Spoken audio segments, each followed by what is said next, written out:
Let's find out, is Tempur Sealy International an interesting investment possibility or a value trap? This company is a manufacturer and a distributor of bedding products worldwide. The company has grown to become one of the largest bedding providers in the world. And in the last year, its revenue went down by just 0.2%, but net income went down by 27%. They also have less cash and more inventory and a lot more debt. And this business is dependent on real estate market, which is cyclical, and that makes Tempur Sealy also cyclical. So this drop can be a sign of just that or a sign of some serious problems. Let's find out how strong is this company. First, let's see who owns it. Individual insiders. That is a check with 2.8% of the company owned by individual insiders. And we would like to see this number over 2%, so that is really nice. We know that the management will take care of the shareholders because they are the shareholders. And are individual insiders buying? That is an X. We see a number of sale transactions in the recent months from executive vice president responsible for global business strategy and also from the chief financial officer. And there were no buy transactions in the same period. And do super investors own this company?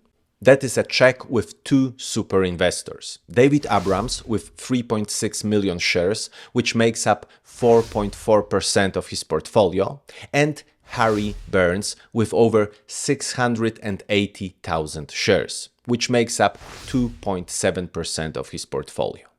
And are super investors buying? That is an X. In the last 2 quarters, we see only sale transactions. And how is the financial health of Tempur Sealy looking? Return on invested capital.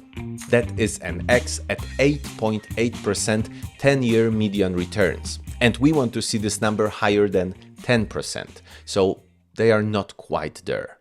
And free cash flow growth, that is an X at 2% growth rate. And just as with return on invested capital, we would like to see this number higher than 10%. And the free cash flow was growing really nicely since 2018, and then last year it took a really big hit. And there are a number of reasons for that. One is that their cost of property, plant and equipment went up from $123 million to $306 million. And when we add to that lower earnings, we get the drop. And what do we know about net profit margin? It is a check at 9.2%, and the sector median is 4.6%, so that is really nice. And let's take a look at share buyback. It is also a check. They bought back 26.8% of their shares in the last 10 years. So that is really good for the long-term investor. And the debt? It is an X. It would take them almost 9 years to pay the long-term debt with a 5-year average free cash flow. And if we would use the current free cash flow, that would look even worse. Dividend yield is 1%, so we get 44 cents per every share. And the payout ratio?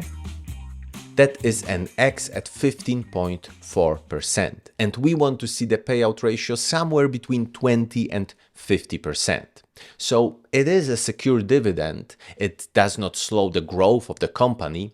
But if we would like to concentrate our investment strategy on dividends, then we should expect a slightly higher payout ratio.